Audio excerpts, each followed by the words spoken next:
Hi everyone, நான் ஜெய் மீனாட்சி. பொதுவாக முன்னாடியெல்லாம் பார்த்திங்கன்னா ஒரு கோவமாக இருந்தாலோ ஒரு ஸ்ட்ரெஸ்ஸாக இருந்தாலோ பார்த்திங்கன்னா அந்த கோவத்தை வந்து சாப்பாட்டில் தான் காமிப்பாங்க. ஈவன் இப்போ எங்கள் அம்மாலாம் கூட கோவமாக இருந்தாங்கன்னா சாப்பிட மாட்டாங்க. காலையிலேருந்து நைட்டு வரைக்கும் கூட சாப்பிடாமே இருப்பாங்க. அவங்கள ரொம்ப கெஞ்சி தான் நம்ம சாப்பிட வைக்கணும். ஆனால் இப்போ சிச்சுவேஷன் எப்படி மாறிடுச்சுன்னா, நமக்கு கோவமோ ஸ்ட்ரெஸ்ஸோ இருந்ததுன்னா நிறைய சாப்பிட்றோம். ஸோ அதனால கூட இப்போ நிறைய நமக்கு ப்ராப்ளம் வருது. ஏன்னா நாமளே வந்து அதை க்ரியேட் பண்ணிக்கிறோம். ஈவன் நானே கூட கொஞ்ச நாள் பார்த்திங்கன்னா எனக்கு வந்து என்னோடய ஸ்ட்ரெஸ் பஸ்டர் வந்து ஐஸ்கிரீமாக இருந்தது. ஏன்னா என்னோடய ஆஃபீஸ்லேருந்து வீட்டுக்கு போகிற வழியிலே ஐஸ்கிரீம் ஷாப் இருக்குது. ஸோ வண்டி ஆட்டோமேட்டிக்காக போய் அங்கே போய் நின்றுடும். ஸோ இப்போ நானே வந்து என்னோடய ஸ்ட்ரெஸ் பஸ்டர் ஐஸ்கிரீம் தான் அப்படிங்கிற மாதிரி நிறைய ஐஸ்கிரீம் சாப்பிட்டு ரீசெண்டாக ஒரு 3 months முன்னாடி வரைக்கும் பார்த்திங்கன்னா என்னோடய ஃபோட்டோ நான் இங்கே ஷேர் பண்ணுறேன். இது மாதிரி ஆகிட்டேன்.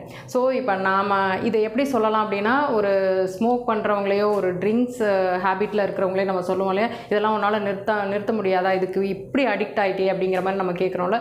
நாம் கூட அப்படி தான் நம்ம உடம்புக்கு ஒவ்வாத ஒரு சில பொருட்கள் வந்து ரொம்ப அடிக்ட் ஆகிட்டு அதுலேருந்து வெளியே வர முடியாமல் அது வந்து ஒரு அன்ஹெல்தி ஆகி நம்மளோட உடம்புல வந்து ஃபேட்டாக அது கன்வெர்ட் ஆகி நம்ம ஒபீஸ் ஆகிறோம்.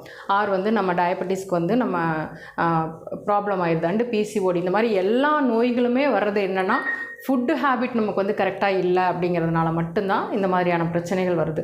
ஸோ இதுக்கான ஒரு அவேர்னஸ் ப்ரோக்ராம் தான் நாங்கள் வந்து ஒரு வெபினார் தமிழில் பண்ணலான் இருக்கிறோம்.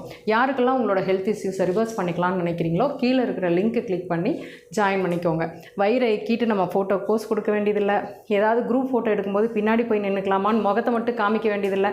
கான்ஃபிடென்ட்டாக நம்ம நிற்கலாம், ஹெல்த்தியாக வாழலாம். ஹெல்த்தியாக இருக்கலாமா அன்ஹெல்த்தியாக இருக்கலாமா அப்படிங்கிறது ரெண்டுமே நம்ம கையில் தான் இருக்குது. Choice is yours. Thanks for வாட்சிங்.